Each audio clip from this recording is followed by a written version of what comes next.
Bem, caríssimos irmãos e irmãs, nós estamos agora na continuidade de ontem do Concílio de Jerusalém. Ontem eu disse que é muito claro nesse concílio a ação do Espírito Santo. Desde Pedro, com a visita de Cornélio, depois a conversão de Paulo para os gentios, né?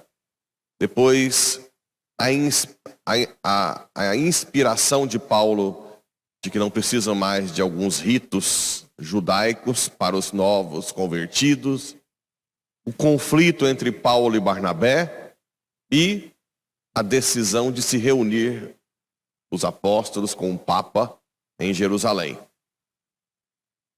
Porque é importante ter isso em mente para você acreditar que é o Espírito Santo que guia a igreja.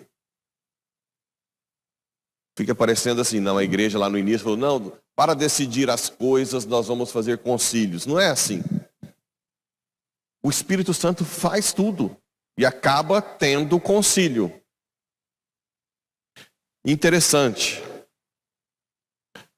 Aqui, depois da decisão, Tiago, que é muito judeu, concorda com Pedro ontem, né? E Tiago diz o seguinte, ontem, né? Vamos só pedir que não tenham uniões ilegítimas, não comam carnes sufocadas, né? Nem usem o sangue. Aqui uma coisa interessante também. A doutrina da igreja diz o seguinte: já houve a plenitude da revelação em Jesus Cristo. Tudo que tinha que ser revelado é Cristo. Não tem outra revelação. Não existe outra. Mas lá em Dei Verbum diz o seguinte: a igreja cresce em conhecimento dessa revelação na história. Então, já existe a plenitude da revelação que é Cristo. Mas a igreja aprende ao longo dos séculos com o Espírito Santo sobre essa revelação. Tantas coisas que a igreja mudou. Ok? Então, por que eu estou querendo dizer isso? Porque aqui existe alguma lei da igreja que proíbe comer carnes sufocadas? O frango destroncado? Não. Mas existem religiões que não comem? Quais? Quase todos os pentecostais, Testemunho de Jeová. Por quê? Porque eles não têm o Espírito Santo na doutrina. O que acontece aqui? O Espírito Santo não consegue revelar tudo de uma vez.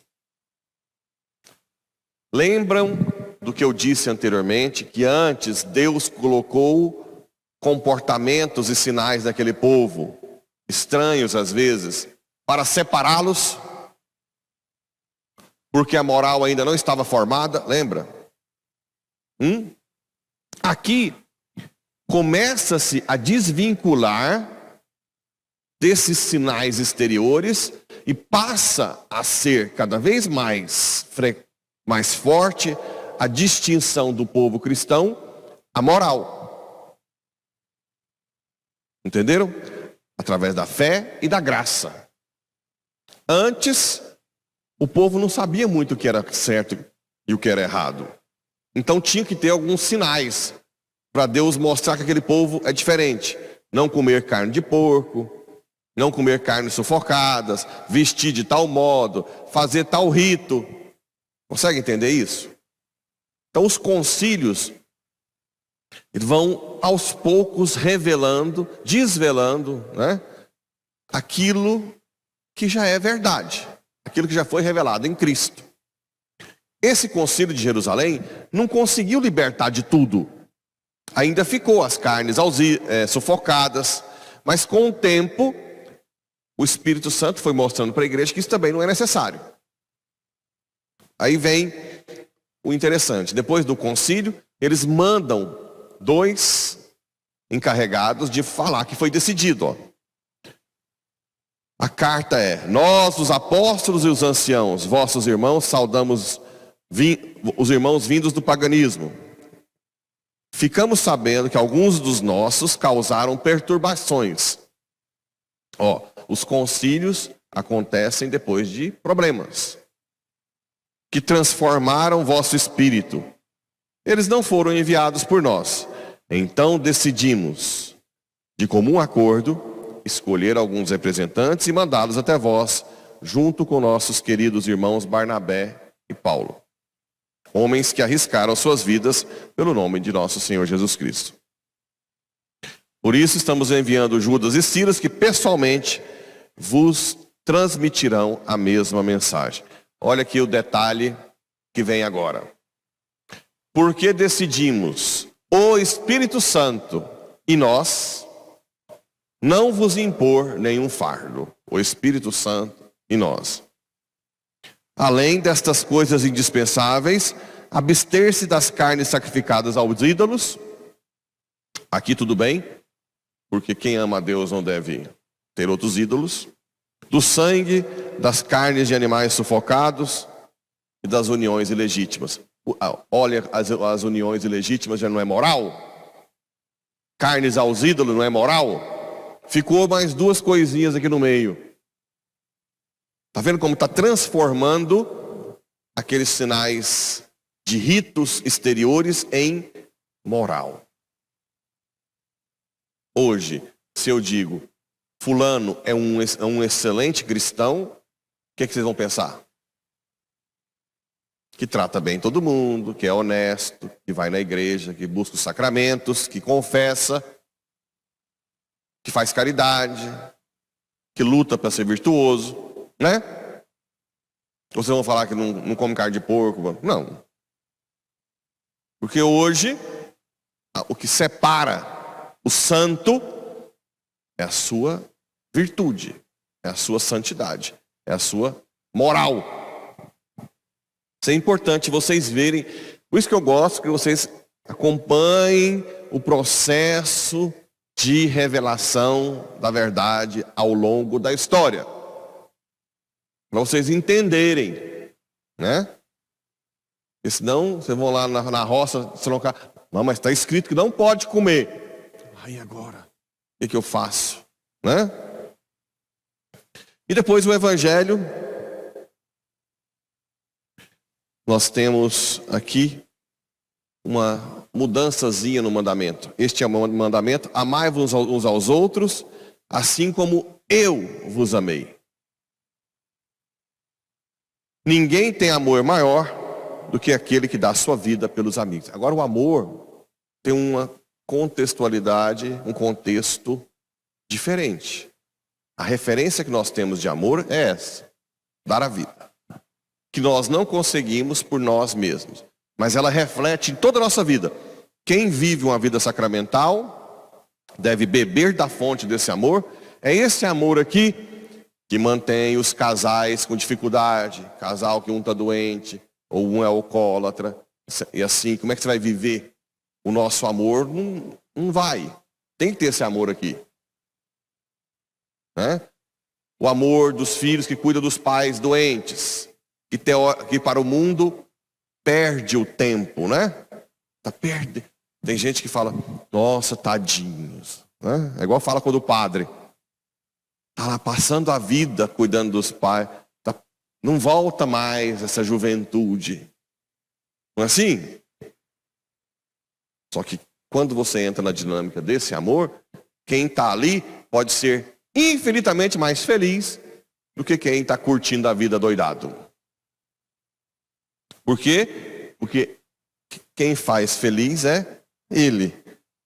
Ninguém tem amor maior do que aquele que dá a vida. Vós sois meus amigos, se fizerdes o que eu vos mando. Nós deixamos de ser escravos do pecado e nós somos amigos de Cristo. Somos da família, né? Isso nos dá... Quem que não sente bem em família? Intimamente ligado. Já não vos chamo servos, pois o servo não sabe o que faz o seu senhor. Chamo-vos amigos, porque vos dei a conhecer tudo o que ouvi do meu Pai. Então esse amor colocado em prática vai nos aproximando cada vez mais da intimidade da Trindade, e nós vamos nos tornando cada vez mais familiares. Por isso que quem está no mundo não entende. Um santo que se consome para ajudar as pessoas sem curtir a vida. Não fostes vós que me escolhestes, mas fui eu que vos escolhi. E vos designei para irdes e para que produzais fruto, e o vosso fruto permaneça. Sempre existe primeiro o fato de nós termos sido amados por Deus. Isso é importante também. Todo ato nosso de busca de Cristo já tem como precedente que Deus nos ama antes. Por quê? Porque isso ajuda a gente a saber que nós não vamos ficar na chapada. Nós estamos já sendo alimentados pelo amor de Deus. O que então pedirdes ao meu Pai, em meu nome, Ele vô-lo concederá.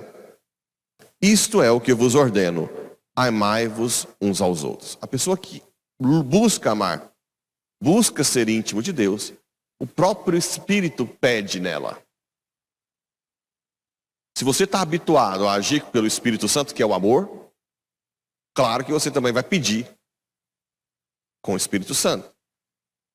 A pessoa que está habituada a agir egoisticamente, buscando poder, honra, dinheiro, e não deixa o Espírito agir, quando ele pedir para Deus, é claro que vai pedir na carne, né? São Tiago diz: pedi e recebereis. Se não recebereis, é porque pedis mal. Pedi segundo o egoísmo, a carne. É isso que Jesus está dizendo. Se você se habitua a agir com o amor de Deus, você também vai pedir as coisas de acordo com o amor de Deus. É óbvio. E é claro que se você pede através do Espírito Santo, tudo vai ser concedido. Essa é a dinâmica do amor. Bem, essas leituras têm que ficar muito forte em vocês, para vocês assim, amarem a igreja e terem certeza que ela é guiada pelo Espírito Santo. Tem que ter essa, independente do que falam, o Colégio Apostólico e o Papa têm uma certa infalibilidade para ensinamento da moral. Não quer dizer que entrevistas fora do magistério seja também assim. Um Papa pode errar em entrevista, pode ter uma opinião política errada, mas quando é no documento, é sempre guiado pelo Espírito Santo. Então que Nossa Senhora, que é a personificação da igreja, nos ensine cada vez mais a amar a igreja, e através daquilo que a igreja nos oferece, que são os sacramentos, que nós cresçamos no amor. Como? Acessando os sacramentos, que quer dizer entrando em contato com Cristo, tendo como ápice a comunhão. Que Deus nos dê essa graça com a intercessão de sua mãe. Que Deus nos dê essa graça com a intercessão de sua mãe. E um dos títulos de Nossa Senhora é Mãe de Deus.